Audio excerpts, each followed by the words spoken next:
এই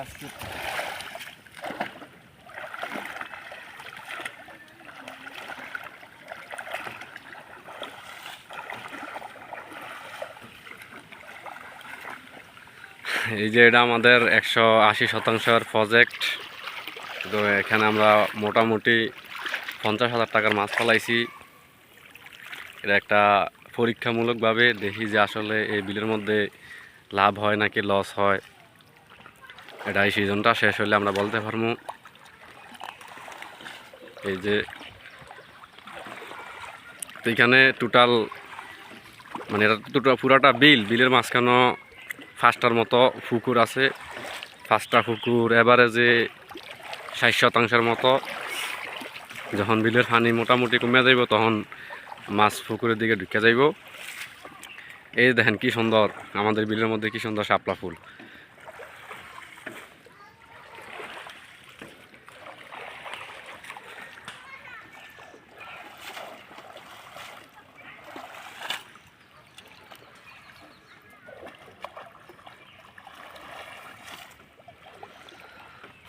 শরীফ তো কেমন লাগতেছে এই বিল আওনে? সেই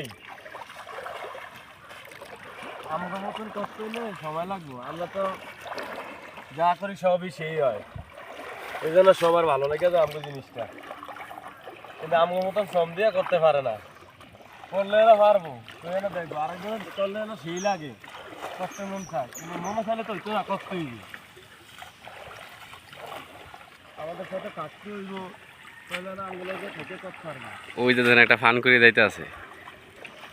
আমাকে ফান করি আমাকে মাছ চাষিদের জন্য টোটালি একটা শত্রু। ওরা খালি আমাকে প্রজেক্ট থেকে মাছ খেলায়।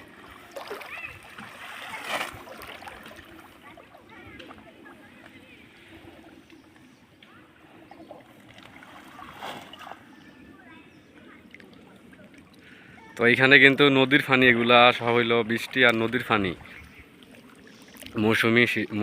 মৌসুমি আমাদের এখানে জুন মাস থেকে মোটামুটি নভেম্বর মাসের লাস্ট পর্যন্ত পানি থাকে আমাদের বিলে।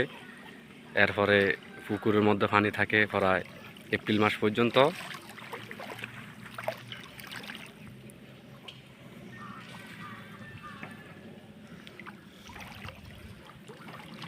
ওই কোনায় কিন্তু এই যে এই কোনায় 2টা পুকুর আছে।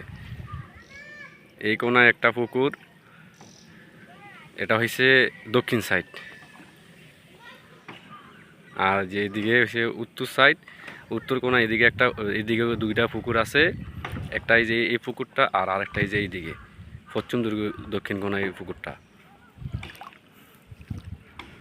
তো ইনশাল্লাহ আগামী জানুয়ারি কিংবা ফেব্রুয়ারি মাসে আরেকটা ভিডিও দিব আমাদের এই প্রজেক্ট থেকে কয় টাকা লাভ হয়েছে, কয় টাকা লস হয়েছে সেই হিসাবটা আমরা আপনাদেরকে আরেকটা ভিডিও করে দিব, যাতে করে ভবিষ্যতে কেউ যদি বিলের মধ্যে মাছ চাষ করতে চান তাহলে একটা পরামর্শ বা অভিজ্ঞতা নিতে পারবেন।